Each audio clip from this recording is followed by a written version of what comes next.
Friends, generally what happens is we value fasting, but if somebody performs fasting, we think that that is a great austerity and sacrifice. It is, but what I'm trying to point out is something different. Let us observe this. If somebody does something that is danam means you part with some of your wealth or some of your resources to somebody else willingly, and when there is no requirement actually, but you do it as a religious practice. When somebody is following non-violence, suppose you just want to be non-violent, you follow it as a spiritual practice, and brahmacharya also you follow it as a spiritual practice. Now for all these spiritual practices you always have two phases. One phase is while you going towards god or truth or your goal, etc., what you want to find in life. Whenever you are going towards that, that is one phase. And the second phase is once you have attained it, and then again you are practicing it for yourself, or to distribute it to the world, or to propagate that message to this whole world, so that other people also can be benefited. So real upavasa is when you, in the thought of god, in the thought of truth and contemplation, etc., you forget to eat. It's not when you deliberately not eat. You can call both as upavasa. And people who are trying to imitate people who forgot their food while immersed in the thought of God, you're trying to imitate them, which is a very good thing to do, which is fine. But that is an attempt at upavasa, but that is not upavasa. Upavasa happens when you automatically, non deliberately forget to eat. Similarly, when you are full of love for God and truth and this whole world and yourself, and there is no alienation, whether it is self alienation or alienation, alien to the world, or being alien to the to Godhead, etc., you embrace everything, you are everything, you feel oneness with everything, and therefore you don't harm others. That is non-violence. If you have to put a lot of effort to not harm others, that is not non-violence, but that is not condemned, or that is not discouraged. That is your imitation of actual non-violence, which is important. But that is phase one, that whatever you are doing. The phase two is because of attainment of certain goals and certain siddhi means result, that's all. So you have attained a state where you don't need to hurt, or you will not hurt, because it is unnecessary also. Like, it is quite very, I mean, you cannot do it by nature. You cannot do it, you cannot hurt yourself. Nobody thinks that I am all good now, let one accident happen to me. That is never an expectation, right? Similarly, you will never hurt others also. So that is non-violence, proper non-violence. And telling truth, for example, if you have to put a lot of effort to not tell lies, that is phase one. Phase two is when you just speak what is truth. That's it. There is no thinking about it. There is no effort needed, and that is your part of your character. Like however children are there. Children are satyavakta. They will speak truth. Whatever is there, they will just say that. So in the same way, if you are able to continue that, so that is truth. That is the practice of truth. Now that is the phase two one. Phase one is when you are actually trying to be truthful, so that you have to put a lot of effort to be truthful. That is also encouraged, but that is not actual following truth. Similarly, brahmacharya. So brahmacharya is when, in the thought of God or some goal, okay, you forget, or you don't have time to engage in all these activities that will reinforce your idea that you are one with this body. So that is brahmacharya. But the brahmacharya that we so many people think that we do, investing a lot of effort to not participate in sex, or not have any sexual thought or arousal or sensual thoughts, etc., that is included in brahmacharya, but that is not brahmacharya per se. Brahmacharya means in the thought of Brahman. Brahman means the whole existence and universe, whatever is there, that is all Brahman, and you are also Brahman. We have never ceased to be Brahman. We will never become Brahman because we are already Brahman. And the when your consciousness is always conscious of this Brahman alone, Brahman and Brahman alone, nothing else, then because of that, you never identify yourself with the body. And when you don't identify yourself with the body, you don't reiterate, you don't involve yourself in activities that will keep on reiterating the wrong fact. It's not a fact, but the wrong kind of thinking that you are one with this body. So you will not do that because that will not be a priority to you. So that is brahmacharya. Okay. So whether next you will you will eat food like upvasa, you will do. Similarly, you can remain without food for 1 day, 2 days, 10 days also. Maybe it is possible. Okay, without sleep it is possible. But after that you will have to eat and sleep, etc. It is possible for you to stay truthful all your life. It is possible for you to stay non-violent all your life. It is possible, therefore, also to abstain from sex and sensual thoughts, etc., all your life. So, what will you gain? You will gain a kind of a state wherein that is extremely important, also required and a necessity for you to attain samadhi. So, if you want to attain samadhi, if you are not a brahmachari, it is not possible. And if you try to do some techniques that force you into certain other states that are higher states than what you are, whatever you are, then there is a very high probability that you end up either becoming a lunatic, or your health, at least physical health, will be hurt, or so many other things. Mental health definitely will be easily hurt at that point of time. You may sometimes some permanent damage also may happen, and that probability will be very high when you do not practice continence, and then you just try to do some techniques, try to involve yourself in such methods wherein you have to force your kundalini shakti, or etc., etc. So in yoga, Patanjali Yoga Sutras, it is clearly mentioned what are the prerequisites for you to have dhyana, dharana, and samadhi, etc. Therefore, a person who is aiming for samadhi, that person definitely must have been a celibate. Okay, otherwise it is not. Now, if your aim is not samadhi in your life, it is something else. Okay, is it necessary? Now the question will come: is it necessary for every person to attain samadhi in this life? If you equate that with God realization, then yes. And the second thing is, I personally do not think it is necessary, because samadhi is like a state wherein everything is ceased. All the activity, even your mental activity, ceases to exist. So what happens is, you are suspending yourself in some time, for some time.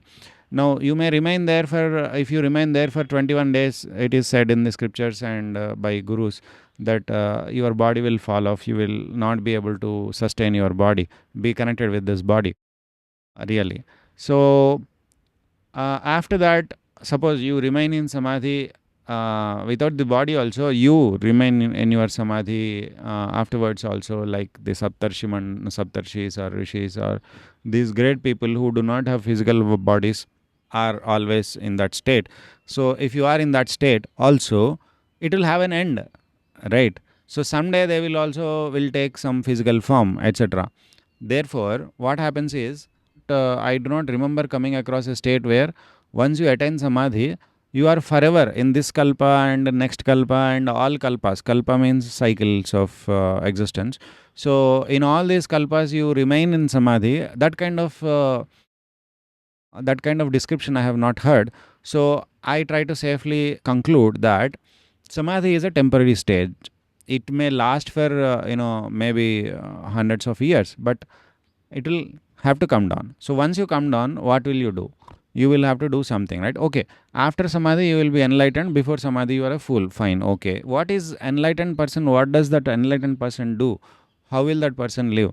So you will say that scriptures have said like five kinds of people. I mean, they behave in like five kinds of people. One is like a child. You can behave like a panchavarsha balanyaya, like a 5 year old. And the second thing is like you may behave like a mad person. Third thing is like you may behave like a ghoul. In the sense like a ghost. Sorry, wherein you don't you don't even consider hygiene or basic things that you think are basic in this human life and human thought, etc. Those things are not followed, and then you can just be either naked or you just be whatever, etc. You guys always smiling, or you just look at the sun, like in Adi Shankaracharya movie you can see Hastamalkacharya, I think, when they are showing that character. So he's in midday sun in the desert. This person with a kaupina, he's just rolling in the sand, and he's just enjoying, and then he sees sun, and then he blinks, and then again he wants to see the look at the sun constantly, etc. He tries, and then he's laughing. He's in a very very self-absorbed state. Okay, so there is no rule at all, and I think Ribhu Gita. I think Ribhu Gita is one scripture wherein this one person he has a lot of skin diseases and a lot of he's just like a homeless person by the side of a bullock cart. That is where he lives, etc. So many people told the king of that particular kingdom that this person is a Mahagnani, and this king goes with all his entourage, and along with his daughter princess also, and he goes and he falls at the feet of this person and asks for knowledge, and this person says I don't care, or either he doesn't even care.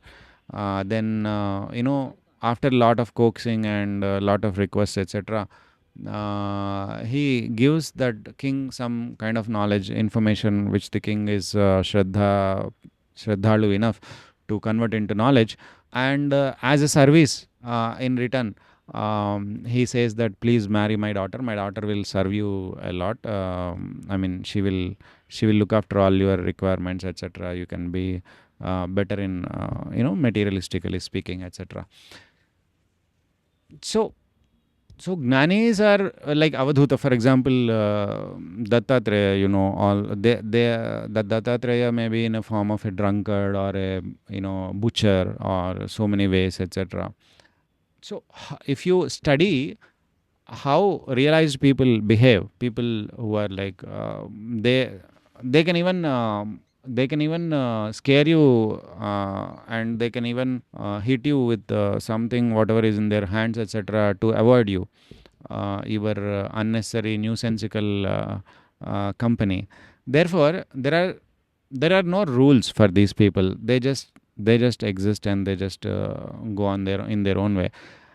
Like Ramana Maharshi, for example, what was the dress he was wearing, or where did he travel to, for example, or what did he do? Did he do agriculture? Did he was he employed somewhere, getting some salary, or was he doing any business, etc.? No, but Ramana Maharshi did something. Most people believe that way, etc. So all through his life, he never went anywhere, or etc., etc. And they can also behave like Vivekananda, who took on this world and shook this world figuratively, and he got very popular and all of that, etc. And there are people who are like Vivekananda, for example, Adbhutananda. These are also Brahmagnanis, Adbhutananda, Turiyananda, all these people, other people, Premananda, and all these people. They were also Gnanis, but they may or may not be popular, right? So why am I describing all these things is, what is the Nischit Acharana of a person who has already realized soul? There is no Nischit Acharana described. That is the history so far, right? But like in every planet, I'm talking as if I know about the other planets. I know this through some gurus who I trust and believe. every planet has its own existence. Its own existence means its own history and its own pace and its own evolution. So in the evolution, these things will come, but there should logically come a time wherein most of the people on this earth or any planet are enlightened also, right?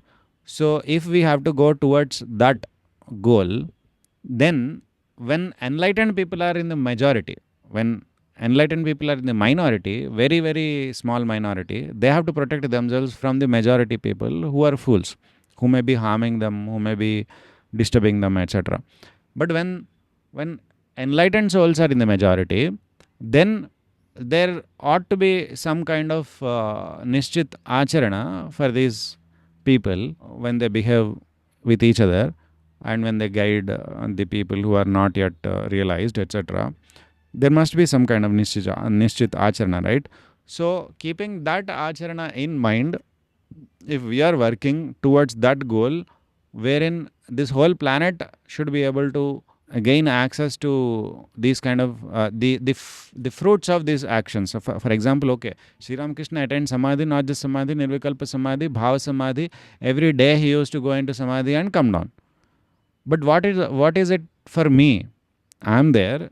Okay, I may be a disciple or a child of Sri Ramakrishna, a follower of Sri Ramakrishna. But what do I get just because Sri Ramakrishna got samadhi? Nothing, right? I mean, nothing means there is a motivation, there is inspiration, and there is guidance. But other than that, I don't get samadhi just because Sri Ramakrishna got samadhi, right? So it is my own journey again. So if I look after my own journey and you look after your own journey, and even after Sri Ramakrishna did it, and you cannot suppose if you cannot enjoy the fruits of Sri Ramakrishna's samadhi, then that is sorry state, right? Then that is not of really much use, because inspiration is there everywhere. That is not enough in my opinion. But the reality is, actually we all can benefit from the results of Sri Ramakrishna's samadhi and Sri Ramakrishna's attainments. Similarly, all the people, Buddha or Jesus or Shankaracharya or Vivekananda or all these people, whoever has attained highest states of knowledge and consciousness, they have willingly, very lovingly poured their energy and the results of what they got into the humanity. So now the other stage we are not focused is that we also do not need to go in that path, that very difficult path, and then attain samadhi for ourselves. Even if we attain, if we go to the samadhi with an attitude that this samadhi, whatever sadhana I do, it is only for myself, and I will attain samadhi and I will only get benefited from that samadhi. The other person's, that is a different journey that person has. If that is the kind of spirituality you are talking about, then that is also not really useful to the whole world, right? It is useful only to you. That is not the spirituality that Vivekananda taught, or any prophet or any avatara has taught. The kind of spirituality that Sri Ramakrishna wants or has distributed, in my opinion, in my understanding and my conclusion, is that we can all directly taste the fruits of Sri Ramakrishna's tapasya. Why not? I can give you this example wherein Swami Shivananda and Brahmananda, all these people, when their sishyas, their disciples wanted to go to forest and do a lot of sadhana, then they were like, oh my God, why you are a small child? Why would you have to do all those things? They have themselves performed a lot of austere things all their life. They had no food, no, nothing to care. I mean, sometimes they cannot even take bath. So many things are there, but they were always in meditation and a lot of struggle and prayer and uncertainty and a lot of mental agony, etc. So many things have happened.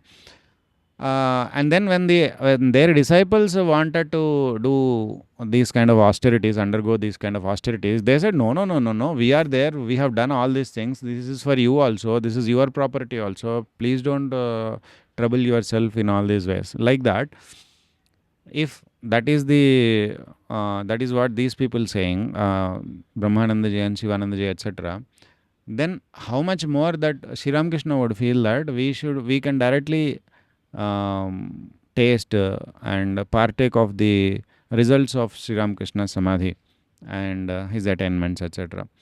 Not just his, or any person in this whole universe, in this humanity, who has attained the highest states of consciousness and such spiritual states, their attainments belong to all humanity. That is what I'm trying to say. All so long I have been trying to say this, that any such spiritual attainment is not just one person, though that one person is the medium through which the nature is communicating those states of existence, those higher states of existence, to all of the humanity. Therefore, now all we have to do is to study these states and have faith, and on that basis we need to build our social system, like sociology, our politics, our economic systems, our everything, our family system, our all aspects of our life must be built on that basis, on the basis of these spiritual attainments. That is a total different study which I study, and that is called Madhyas Darshan in the modern era. Madhyas Darshan is also called Jivan Vidya and Sahastitovad.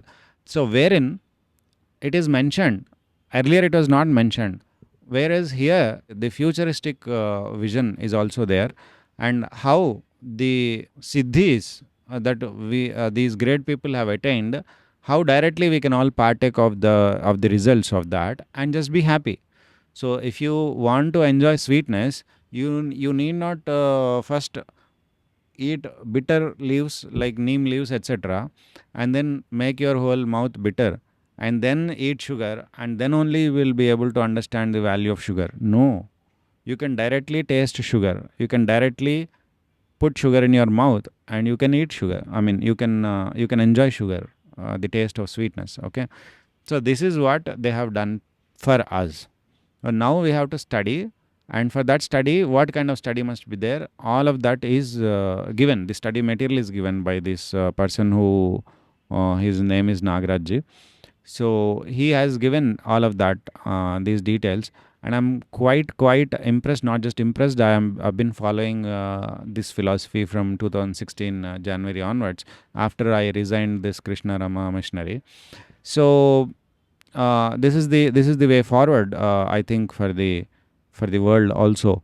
And see, whatever advancement you will do, however much you will wait, you will have to come to this path again, because there is nothing, I mean, you can think of, a human brain can think of so many people, IIT people and doctorates, post doctorates, and so many people have for decades verified this method, and have not been able to find a better thing, or a thing that is missing in this. Really, I mean, realistically speaking, if something is missing, such things are not found in this philosophy. Everything is addressed, and there is no difference between spirituality and materiality kind of thing in this. Everything is talked about, and all life can be joyful. All life means all parts of your life, all dimensions of your life. Like, for example, if you go to any such a monastery or any guru, they are not asking you to resign and do, because suppose you are doing a business and you are exploiting people, and people are getting exploited, it is exploitation when you do business, because by definition business means give less, take more. Is it not injustice? So there is injustice happening, but you think that is the rules in the world. These are the rules in the world, and that is acceptable. And the Sadguru, or the whoever gurus that you go to, even including all these big monasteries, and all the very valued, and all of these people, they approve of that. They approve of that kind of injustice and exploitation. They will simply say that this world is Maya, so in Maya, this suffering is inevitable. Therefore, because you are doing that, balance it with good acts that you can do otherwise. But they will not tell you that you should stop exploiting. It is in your hands. They know it is in your hands, but you are not capable of that. So they will not ask you to leave that, because if they ask you to leave that, they will come in pressure, and they will stop coming to you, and you will also lose their company, because but for their company, your organization will also not run. So for your own survival, you will let exploitation keep happening, right? And every employee is after all part of a business, and employee means employee employer relationship. There will be slavery, however much you want to respect that person. But if that person wants to go somewhere in his life for 3 days leave or one week leave, that person has to fold his hands and then ask you for time that is his by his own birthright. In his own life he wants to do something, but if your company's interest does not do not allow that person to go, you will not give the leave that person wants. So that is slavery. This example is a very mild example. So if people feel Sunday is a great day because if anybody is thinking that Sunday is a great day, which means they are so much oppressed all the other days. They are bound in the other days, right? So these things are happening, but all spiritual gurus and organizations also allow these things to happen, right? Therefore, what I'm trying to say is, in the futuristic model, wherein when the majority of the people are enlightened, such things don't happen. No aparadha will be allowed. All kinds of aparadha can be addressed properly when we build an alternative system in this world. Okay, based on our that is a matter of subject, so I'm not going into the subject, but I'm just telling you this is an introduction why this subject is relevant and needed, and why this is going to be the future of the religion, of religion, and of even materialism also. This is the future, because we all need prosperity, we all need health and peace and all these things, but we are not able to achieve. Even today we are not able to achieve. Even with AI we will not achieve. Whatever you do, even if you go to Mars, you will not going to achieve peace, prosperity, health in everybody's body. Samadhana means resolution. Solution, having a solution for all the problems that might come in your life. You will not have such mental condition in your life, even if you do all the things that you are aiming to do now. Even if the UN goals, or 17 or 18 UN goals are there, United Nations goals, even if you achieve all of them, these things will not happen that I'm talking about.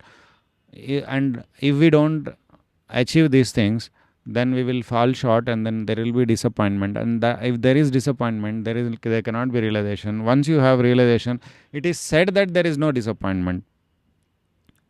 But Vivekananda, for example, you see that Vivekananda had to cry for all the humanity. His pillows used to get wet so much that he had to dry them out in the sun the next day. When after the famous September 11th speech that he was very famous for, even today so many people, even those who do not understand any ABCD of spirituality, they say, Vivekananda went to America, he spoke in Parliament of Religions, he said sisters and brothers of America, 7,000 people rose to their feet and applauded him. All of that was there. But on that night and the other nights following, he used to cry, rolling on the ground. He used to cry in the rooms. Mother, I do not want this fame. Mother, Divine Mother, he is addressing. I do not want this fame. I do not want this, all these things, all this acceptance, or all the heroic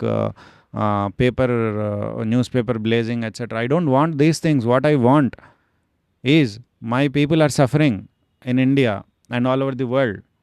I want these people to have everything that I have or you have. We all must have everything that is required. We all must be happy, healthy, prosperous, peaceful, and harmonious with each other. All the problems in the world must be solved. This was his prayer. This was his prayer. So, don't you think that after Samadhi, you will have to cry? You will have to think about all these things?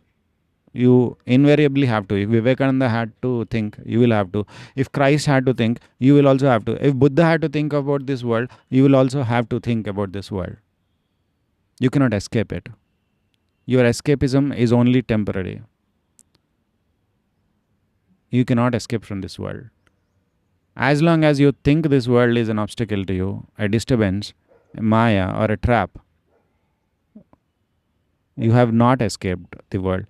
The very quality of you thinking this world is maya is the sign that you are in the Maya, that you are not spiritual. Therefore, I am saying that all the practices stop. I mean, we all need to understand that if we value things that are really valuable, that will lead to betterment than valuing dhan, pad, bal, jan, or roop, etc., which are temporary. But we need to value gnana, and real gnana is a change that happens in consciousness, not in body, not in material. In bodily matters, you can be anyone, you can be anyone, and you can do anything. I mean, you can do anything means you can wear any dress, you can eat anything, you can, all of that. I mean, some changes will come, but they will come as a result of what you have attained. But if you make these changes first, don't think that you will attain what you have to attain. So whether you have attained this change in consciousness, which is gnana, parimarjana happens, which means the earlier if you have seen a dream, a nightmare, and you wake up at night, and you how difficult it is to go on about in your life, in your routine everyday routine. It may you may recall that nightmare sometimes, but you will eventually forget, right? So what happened to that nightmare in your consciousness? It got parimarjita, it got erased slowly. Its effects were there, but it got erased. Now you have forgotten what nightmares you had earlier, right? In the same way, that is attainment, that is spiritual attainment, that's all. So if we are able to value this kind of attainment of people, spiritual people, if we are trying to find this in spiritual people, that is far more important. And as a result, they may be non-violent. As a result, they may be such people may be truthful. As a result, they may be doing abstaining from sex, or as a result, they may not have to eat eat as we eat, with gusto or something like that. We eat like that, our life depends on it. So many people tell me while serving also, if I go to their house, they say that, hey, you will not get this dish there in your place, etc. So what? Whatever I get, I eat. So for tomorrow, that I don't get this kind of food, should I eat today? Should I eat today for tomorrow? So anyway, what I'm trying to say is, stop putting the cart before the horse. Thank you.